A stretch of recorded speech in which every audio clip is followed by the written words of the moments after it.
Si vivono momenti intensi, troppo intensi, nel mio caso devastanti, perché ci sono notti intere a ragionare su quello che si poteva o non si poteva, eccetera, eccetera.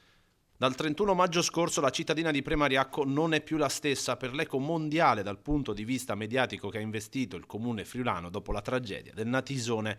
Nei casi di Premariacco i risvolti sono diventati mondiali, no? Perché quando la CNN fa un articolo, quando in aeroporto in Russia mi dicono i miei concittadini che hanno visto la notizia, quando i giornali online di tutto il mondo riportano la notizia, quando nelle comunità della Romania per un mese sono rimasti sotto.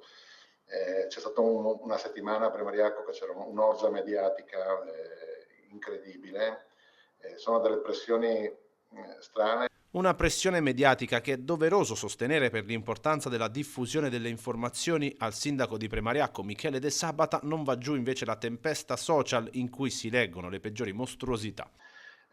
A me mi ha fatto di nuovo male la notizia adesso di questi nuovi indagati, perché poi tutta la gente scrive cose che non sa, offende, dice cose incredibili, nessuno pensa che dietro ci sono delle famiglie che hanno un lutto che difficilmente gli può passare, quindi sarebbe gradevole stare almeno Certo. in disparte, aspettare che finiscano i giudici, i magistrati, che finiscano le indagini, invece niente da fare, si vanno sui social e scrivono le cose più incredibili a questo mondo. Insomma, le indagini continuano, l'amarezza resta. Massimo rispetto per tutti quelli che danno la notizia, un po' meno per quelli che la commentano, anche perché non è obbligatorio commentare e soprattutto non è obbligatorio farlo quando non conosci le cose.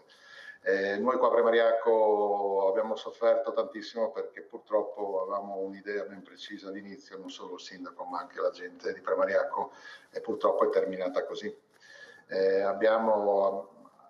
Ce lo teniamo dentro il dolore perché non è finita.